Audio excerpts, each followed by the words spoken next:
Lovely to meet both of you, Elizabeth and Hugh. I love these characters, and the fact that they've found a way to kind of keep this growing, this world growing, especially with this film and what you guys go through, is really beautiful. I'm going to start with you, Elizabeth. Your character goes through some things in this. Can you talk about kind of how you've approached this character as an actress and how you still bring what you do to it? Well, I was really struck by one thing with Cora's storyline. I mean, at the beginning of the film, we can't see it, but she's sitting on a secret. She's got a big worry and concern, and it's making her look at her life and reassess it from a different vantage point. And what really struck me as being distinctive about the character and the choice that Julian made with the character in the writing is that she's taking a look at her life and deciding that it has been a happy one. And I think that finally it's a lesson for everybody, because I think that is a choice she's making. I mean, all along the way, she made that choice. I mean, she married a man that she was in love with, who didn't really at first share the same feeling, and they made it work, and they stuck it out, and she stuck with this life that couldn't have been easy a lot of the time, to be relatively powerless and be thrown into this world that isn't hers, and to manage all that, and to be able to say at the end of the day, we've been happy. I think that's it's a very distinctive thing to say as a character, and I enjoyed having that opportunity. So I think that's the thing that is particular about this story in this film. Very good, yeah, and a very good message, I think. Hugh, obviously, I've followed your career for years. Paddington 2, Paddington 1, two of the best films ever made, period. And you're part of this. Like, how do you keep this guy interesting? And you have something going on pretty deep, too, in this film. Well, it's I have to say, and I think Elizabeth would agree, that it's not so much what we bring to it, it's what Julian can bring to us.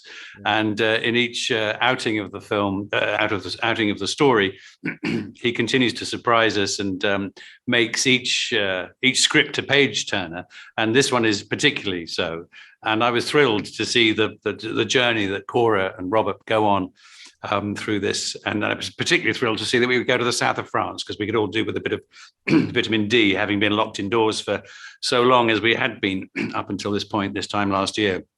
But the enthusiasm that we all have for doing this show simply is a reflection of the affection in which we're held by the audience. So it's a sort of two-way thing. Had the show sunk in season one, we wouldn't be here now, nearly 12 years later, chatting to you now. So something's clicked, something's worked. We've enjoyed doing it. And I think that pleasure that we've taken in each other's company and in the stories that Julian Fellows has created has ricocheted with the audience and bounced back. And so it's grown and continued. And so I'm thrilled. It's been no huge challenge to say yes each time. Well, Julian has created this wonderful world. It's so beautiful to watch. How much does he talk to you guys and say, hey, what do you think? I want to take you guys in this direction. Elizabeth, I want to take you here. Hugh, I want to take you here. Does that happen? Do you guys give your own feedback? Start with Never. you, Hugh. Or Elizabeth. Never. Although in on this film, for the first time, I think because really because of the director we had, who was really engaging with all of the actors and talking to them and asking for feedback. And I mean, this my experience is that did find its way back to Julian, which has never happened before in my experience of working on Downton. And I think that it's a tough thing because there's so many actors, and really Julian can't take notes from 30 actors. I mean, would become impossible for him. Yeah. But in this case, somehow, I think because we had the advantage of time to prepare, because we were all rested from not running around like maniacs the way you usually do, but there was more time to incorporate feedback, and Julian did accept feedback from actors on this movie when to my knowledge, that hadn't happened so much before. Wow. So and not everything, of course, but we had more of a chance to there was a little bit more give and take. Yeah. Well, we got to wrap it up, unfortunately. I honestly love you guys, love this film. It's really beautiful. I love the world you guys create every day, every film, every show. Thank you guys. Thank you so much. Appreciate it.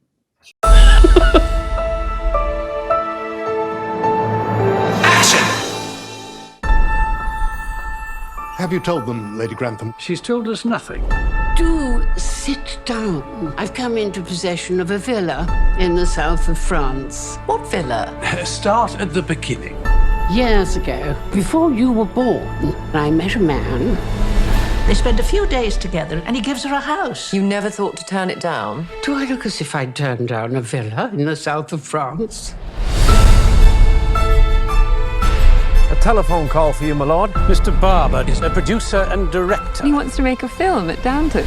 A moving picture at Downton. Would there be film stars, famous ones? I think it's a horrible idea. Actresses plastered in makeup and actors just plastered. There is something about him, like a wild animal ready to spring. Ready to spring on you, you mean? Action!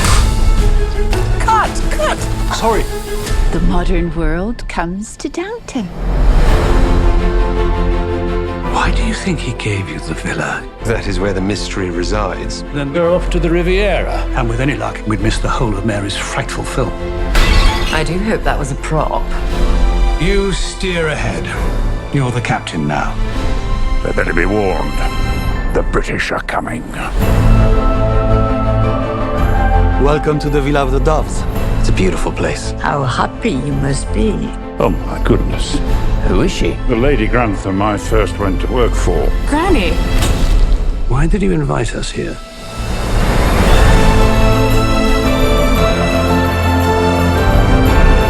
It doesn't look good for Papa if she felt the need to keep it a secret. There's trouble in paradise. You don't need me to tell you that marriage is a novel, full of plot twists along the way. Women like us fall into two categories, dragons and fools. You must make sure they think of you as a dragon.